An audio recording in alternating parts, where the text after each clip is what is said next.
Welcome to the Dead 3 Coaching Podcast. I am your host, George Evian. And as always, really appreciate everybody that has supported the podcast and continues to listen and subscribe and share on this. We just completed, if you've made it this far, if you're on episode 46 of the Dead 3 Coaching and Leadership Podcast, we just completed what I believe to be 16 sessions, 16 lessons on how to build an empowered team. Really enjoyed going through every single one of those episodes. There were 9 pillars to them. Some were 2 sessions or 2 episodes, and some were just one towards the end because some of it, not that it was redundant by any means, but we covered decision-making in one episode because we talked a lot about in the prior 15 episodes to decision-making. We talked about a lot of what goes into making really great decisions and what you need and facts and information and collaboration and execution and everything that is revolved around having empowered teams being able to make supported decisions as they own their teams and fulfill the purpose, vision, and mission of their team. So we have completed that. We do have things on our website where you can go and get all the supplemental instructions. A lot of that is out now as you listen to this as a release date of somewhere in February for this episode. But there's many other things that you can get from our website and the content that we're creating. And the empowered team curriculum that is now out there that now is probably over 9 hours of content on how to build an empowered team and thoughts and ideas and point of view and perspective and strategies that you may be able to embed into your teams so you can get the results that you want. And again, I have a tendency to go back on many episodes as phrases and words trigger into my mind. But at the end of the day, this is all fine and dandy. It is all important. It is all something for you to consider as you build your teams, build your leadership teams, build your own leadership capabilities and strategies. But at the end of the day, this is all about results. The more I get into this, the more I study, the more we talk about what I have here on my screen that we're going to talk about today.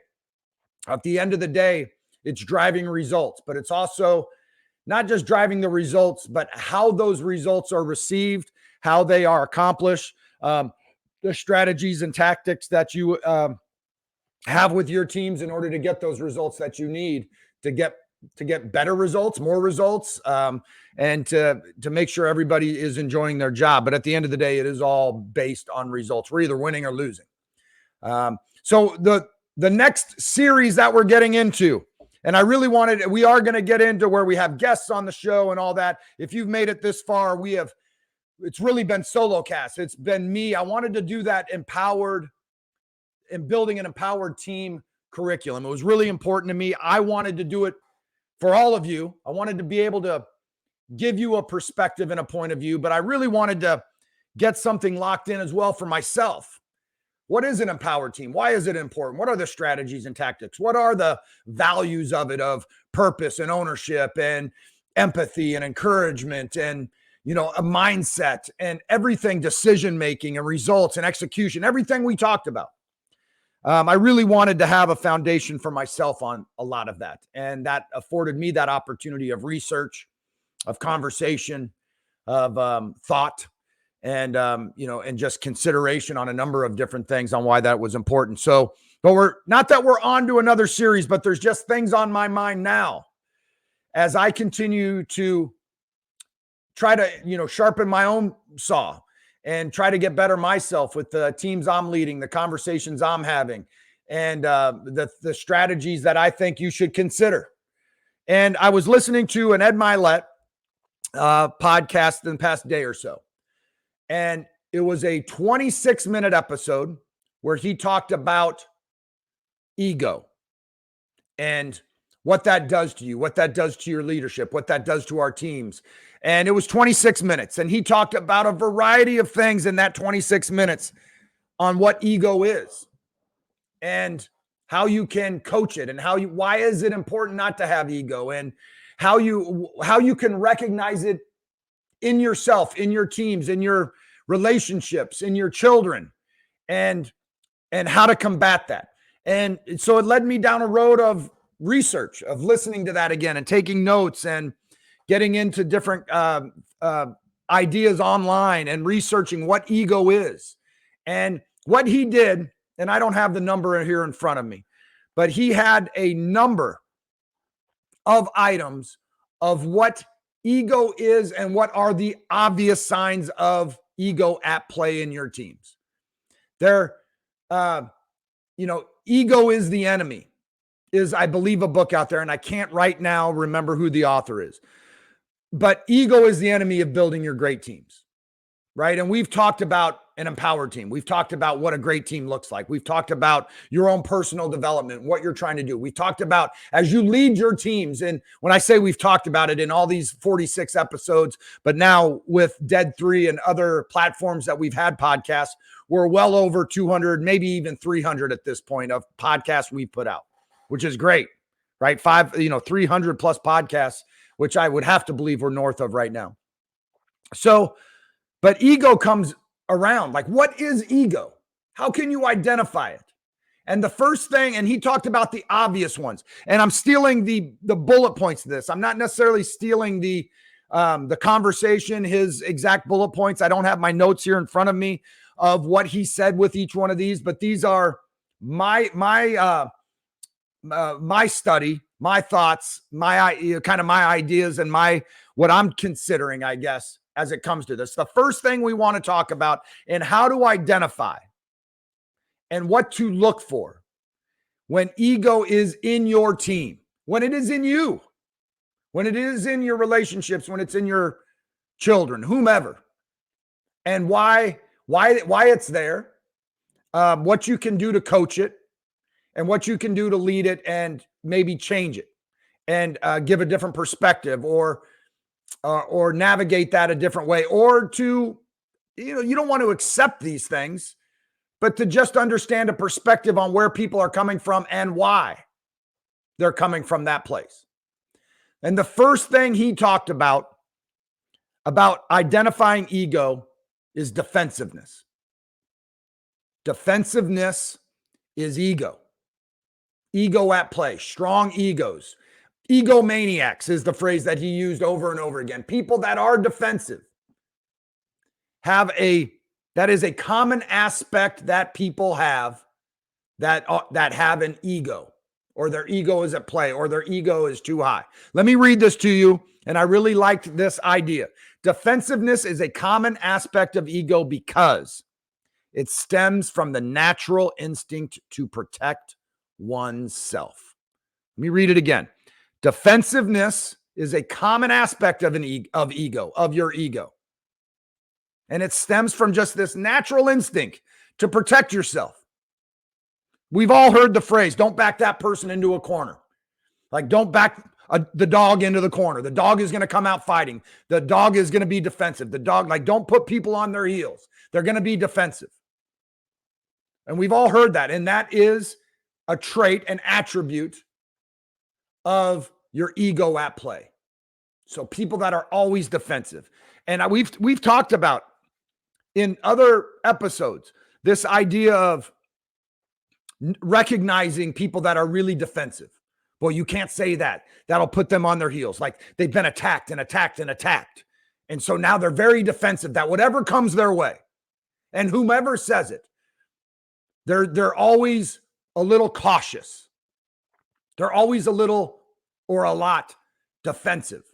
They're on their heels just because they've got to protect themselves, because they've been attacked for so long, because they know it's coming, because they know they're not good enough, or they don't feel they're good enough, or they don't have the purpose to feel that they belong, or like all this, stuff of imposter syndrome. So you're just going to be defensive to protect yourself. When individuals feel threatened or criticized, their ego is going to kick in. And it's going to lead to the defensive behaviors as a means of just surviving the situation, surviving the day, surviving this, the feedback. They're going to immediately be on their heels, and it is going to immediately lead to defensive behavior. And that is their ego. Now, listen, the reason why this Ed Milet show has impacted me is because I'm on my heels right now with a number of things personally and professionally. It's not that things aren't going well. I'm just like, Like, I just feel like I'm kind of in that mold or mode right now of just kind of swimming, just kind of spinning wheels in the mud, not getting the juice, not getting the progress, not getting the wins that I want and that I feel are out there and the feel that I'm working towards. So I'm probably just getting complacent. And I'm starting to think like, why is this happening? And I'm thinking a lot about ego. I'm thinking about my blind spots. I'm thinking about how I'm showing up. Is my ego at play? Why aren't things going well? Why am I not winning here? Why am I not winning at work? Why are my teams not winning? What am I doing to contribute to that? How can I get better? Why aren't people listening to me? Why all that? And at the end of the day, the more I listen to Ed Milet's show 3 times now, I am sitting there going, man, I think a lot of that, I wonder if that's my ego. I wonder if it's just me being defensive of proposing things, offering strategies, offering a point of view, knowing we're capable of greatness, and it's not working and it's not being accepted and we're not executing on it. And because of that, now everything around me, I'm defensive about. So I wonder if this is me. I wonder if it's you as you listen to this. Like the one thing I hope that I am trying to do a good job of, and I'm speaking to me, but I hope put your name in there. And Ed Milet continued to talk about this.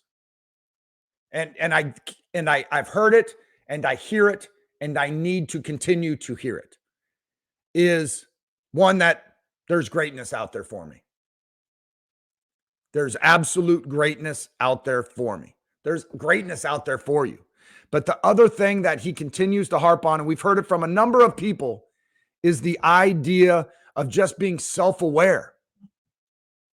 Being aware of where you're at, who you are, what you're doing, how it's having an impact on your goals, your ambitions, your desires, your habits that you have. Like, what are we doing?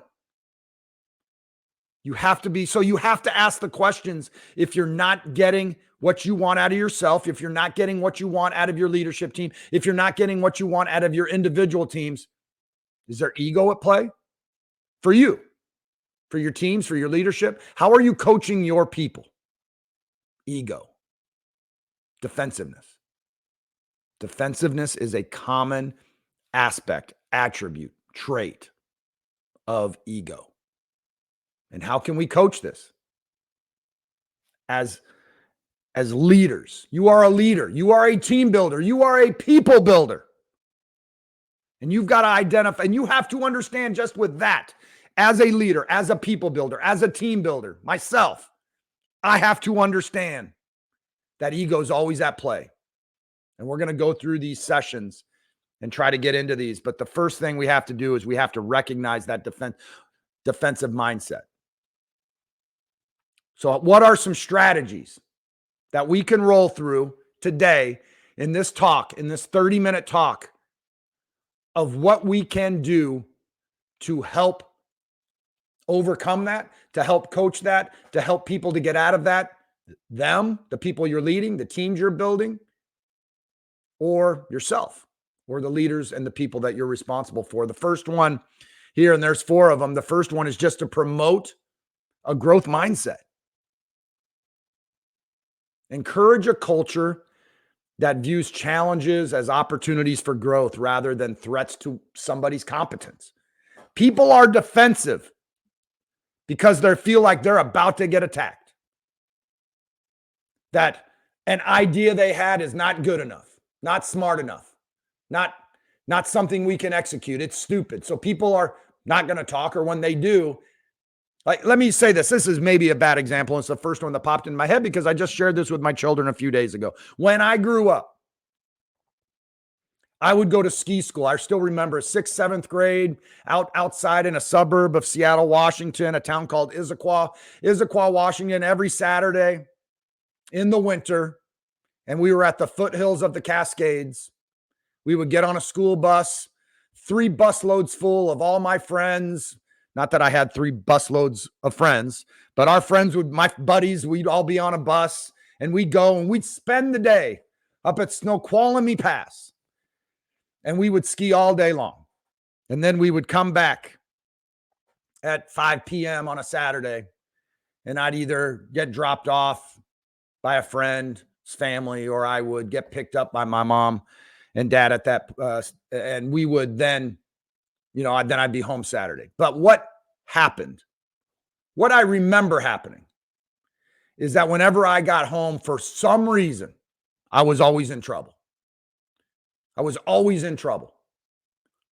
And the reality is this: it may have been just once, but I remembered it as always. But it was probably just once. What'd you do this week? I just got a phone call. A parent just called me. Your teacher just sent you got a letter in them. Whatever it was, I was busted. I don't remember any exact circumstance to that. But my mindset was I was always in trouble whenever I was gone for a long period of time. That has impacted me now. As a 50-year-old, I still feel like when I'm gone for stretches, wherever it might be, and it's not that often, I feel like I've done something. But what's that have to do with being defensive? And what's that have to do with ego? And what that have to do with being backed into the corner? People get backed into a corner. People are defensive. Something has happened. There is a trigger. Something happened where somebody made them feel a certain way. Somebody said an idea was stupid. Somebody said that you're not significant. Somebody said you're not valuable. Somebody said your team sucks. Your team's not winning. Your team is doing the wrong things. Your team is not delivering. And it may have just happened once. Maybe they just got their tails kicked and it's just once, and now it's always.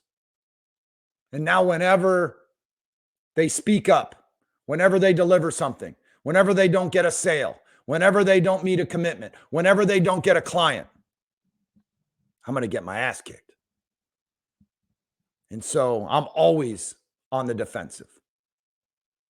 And I believe that now, hopefully that story resonates with you, because it's resonating with me on the whole thing of how do you leave people? Man, I hope that when we leave people, we have strategies, we have actions, we have purpose, we have meanings, we have a vision.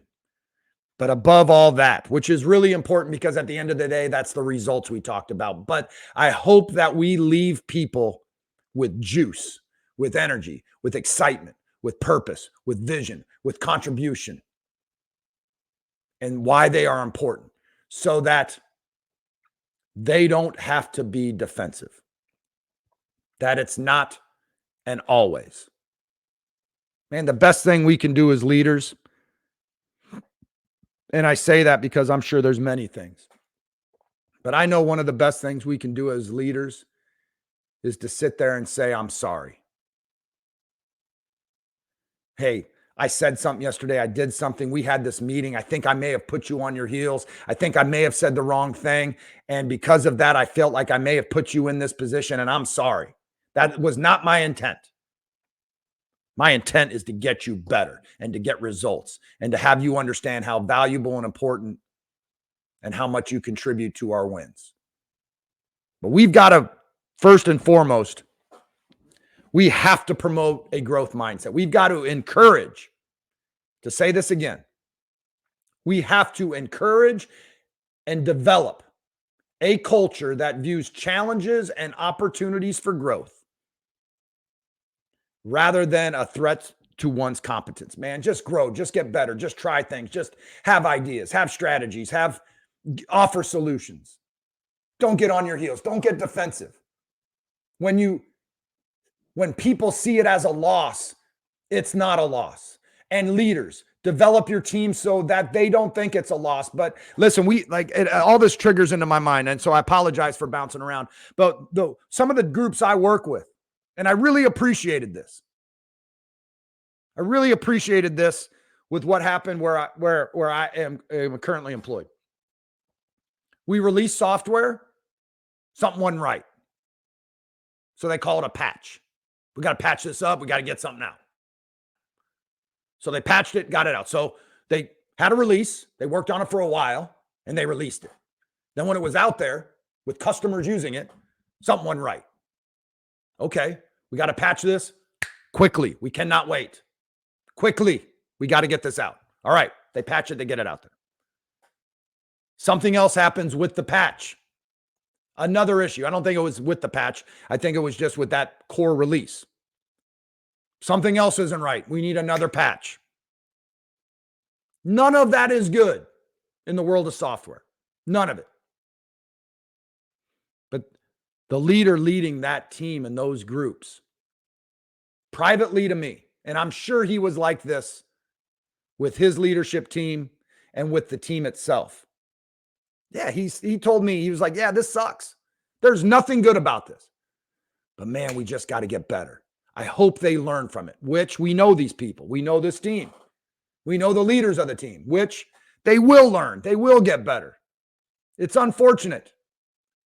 But it wasn't to put them on their heels. It wasn't to make them defensive, the team or anyone on the team or the person leading the team. Hey, let's fix it. Let's get better. I know they didn't do it on purpose. I know that this is the best team in the company. I know that they are doing everything they can to make sure everything is perfect. But let's figure out what happened, how we can get better, and let's do everything we can so it doesn't happen again. Because you all are so good. Growth mindset. Opportunities for growth, opportunities for learning, opportunities for better, rather than a threat to one's competence or a team's ability to deliver. We got to be able to, as a leader, highlight the examples that you have with your team publicly of individuals or the team in general that have embraced challenges and setbacks and roadblocks and landmines and that have come out stronger. Eliminate the defensiveness that your team and people have. Create, and I know there's 4 of these, and that's taken us a while to get through one. But cultivate it. Here's bullet point 2. Cultivate a culture of constructive feedback. Now, this is hard, man. I'm telling you, I think this is hard. I think it is an art. It is a study. It is, the mindset. It is, being really thorough and intentional is the word I'm looking for about how you deliver your feedback. And when it isn't well-received feedback,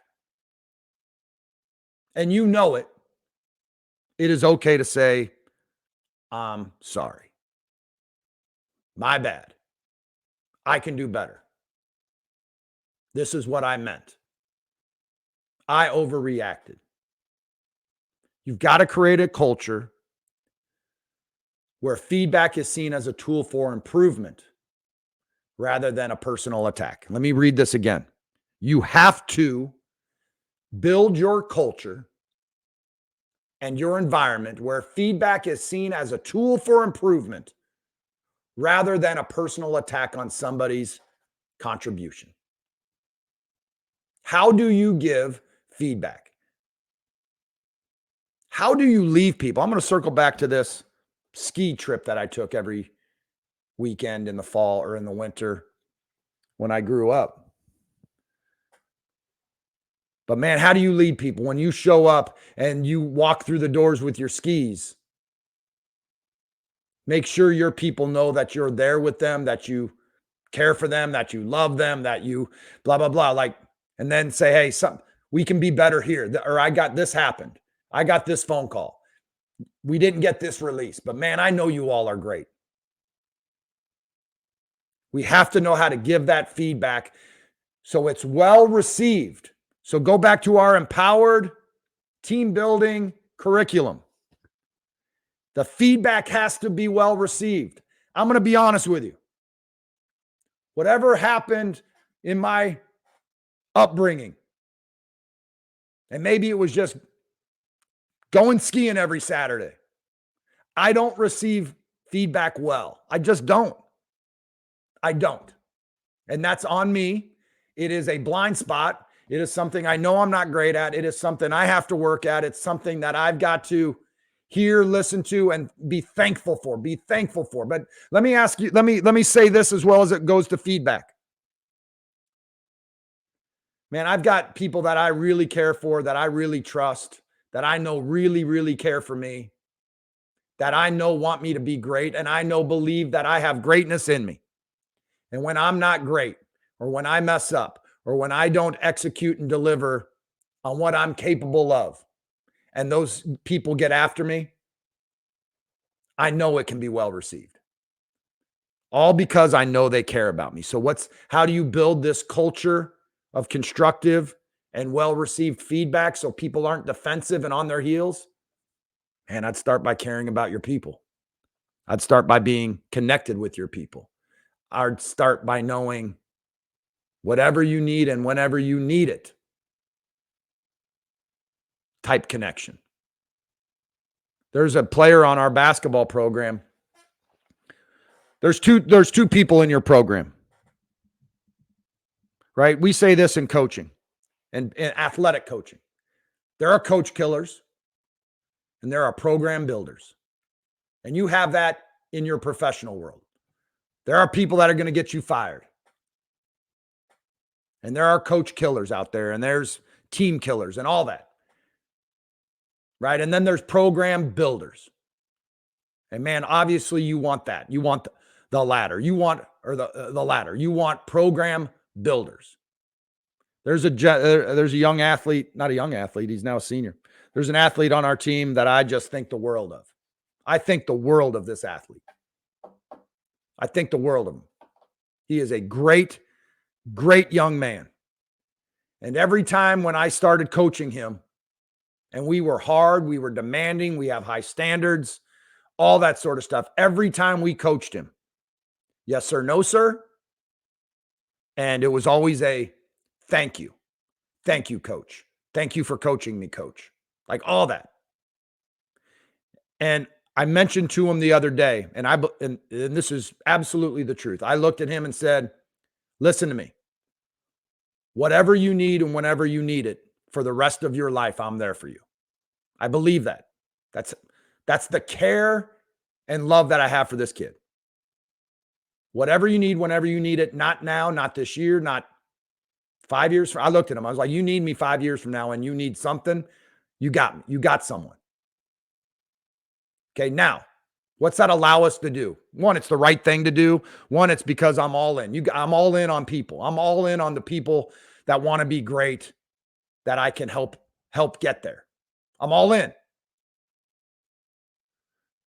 But it also allows me to give him good feedback because we're connected, because he knows I care about him, because he knows I want him to be great, that I can give him the feedback that he needs to hear, even if he doesn't want to hear it, because he trusts me. I could say something to him, and then somebody could say that he doesn't know and he's not connected with, could say the same thing and he could brush it off. It's going to mean more to him coming from me than somebody he doesn't know.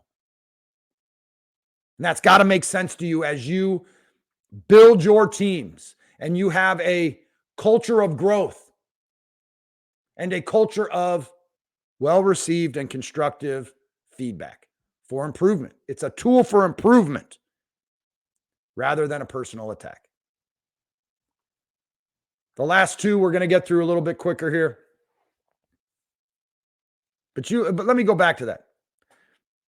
Always recognize when you give that feedback and it's well-received feedback and then it's executed on, man, those are your opportunities to really shine the light on those people, their execution, but really their ability to be coached, their ability to want to get better, their ability to receive the feedback and take it to action. And you have to make sure that that is public, it's acknowledged, because the next bit will be, and then everybody's sitting around saying, man, I want some of this feedback too. And be really deliberate and intentional about how you provide the feedback. And start by making sure that you are connected with those people. The next one is modeling the vulnerability and learning that your teams need to be to come over being defensive. Leaders set the tone by being vulnerable, and that mistakes are just all a part of the learning process. Vulnerability. Go listen to Gary Vaynerchuk, Gary V on YouTube. It is so much about gratitude about empathy, and about vulnerability. And that's how he leads his entire media organization. And we're talking about a multi-million dollar, millions and millions of dollars organization. Gratitude, empathy, and vulnerability. You got to normalize the idea to everyone, including leaders, including yourself, that we're all here learning. We're all trying to get better, including me. That I'm not going to get defensive.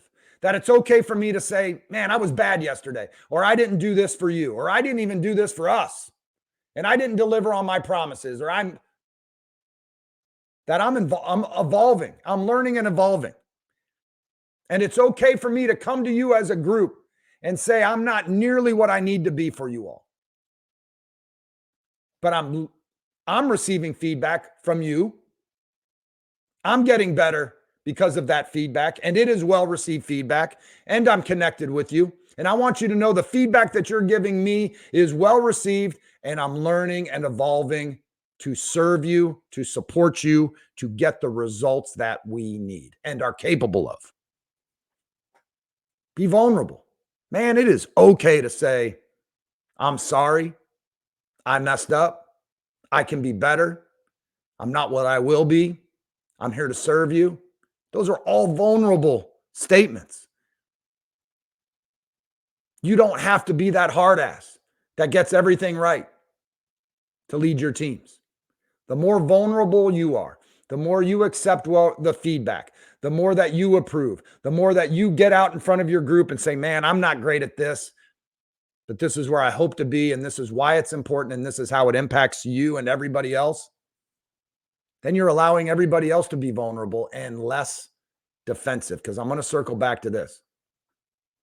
Defensiveness is a common aspect of your ego, and it all stems from the natural instinct to protect yourself, to protect oneself. But if we're vulnerable, and yeah, I understand I need to protect myself, but man, I'm just here to serve. I'm here to get results. I'm here to care for you. I'm here to have you be the best that you can be. I need you to not be defensive. I need to give you great feedback to have use it as a tool for improvement and not as a personal attack. How can we do all that to lead our teams? How can we make sure that we're vulnerable and that we have a growth mindset and that we understand that we're always learning and evolving? But you got to normalize that idea. You got to normalize that idea.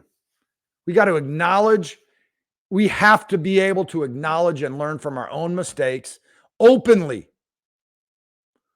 Openly learn from our own mistakes and reinforce the growth that comes from all those challenges and those setbacks, and understand that, hey, man, we're all here to get better, including me. And the last one as we close this up. But we've got to establish the team norms, and we've got to be open for all the communication that comes. How can we not have defensive teams and defensive people and eliminate that pillar, that pillar of ego? Let's just normalize open communication, feedback, learning, vulnerability, and a growth mindset. It's okay. I'm not attacking you. I think like people are defensive because they think it's all a personal attack, that you're going at them. You're not good enough. You're not smart enough. You didn't do this right. You let everybody down. It's your fault. That's all blame. It's all finger pointing. It's all you. It's not us. It's not, we're going to learn and get better. Because if you always have that culture of blame, of personal attack, of your fault, you let people down, you're not good enough, you're not ready enough. Man, when you come at me, man, I know what's coming.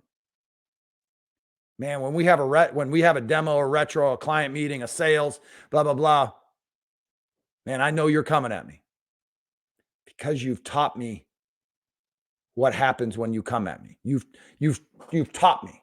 what's going on. You taught me what's going to happen. You taught me that when that phone call, you taught me when I walk through the door after skiing all day what to expect. Why don't you teach your teams that when you roll through the door with your skis, that the first thing they get is excitement, love, care, enthusiasm, service, all that sort of stuff of, man, how was it? Man, you were great. Like, you understand what I'm saying. Instead of, all right, I'm going to open this door and I know what's about to happen. Or I'm going into this meeting, or I'm going into this sales call, or I just got a message from my executive VP. I know what to expect. Man, wouldn't it be great to have an environment, a culture where when that phone rang and it was your senior VP, or it was the president, or it was the CTO, or the head of market, whatever it is, that you got excited? Can't wait for this call because I know I'm going to be recognized for something. I'm going to be acknowledged for something. There's going to be some shine on my team somewhere. And I'm also probably going to get ways I can get better. And I know this person cares about me. No longer defensive. Now, receptive, open, excited, passionate. I get to get better. Man, with the teams that we work with, athletically now, not professionally, but just athletically, my hope is there was a coach at the University of Utah I spent some time with, and he was hard. And when I say go listen to my podcast, I'm not embellishing anything I did there. I essentially took notes for a number of years, but this dude was hard. He was great. But he was hard. And you would roll into a practice not knowing if that 2-hour practice from 3 to 5 was actually 3 to 8. 5 hours, not 2 hours. You didn't know, but you did know it was going to be hard. It could be long, and you were going to get your tail kicked every day. Man, and that mindset of rolling through those doors at 3 o'clock for a practice, you know what I mean? Like, that's got to be rough.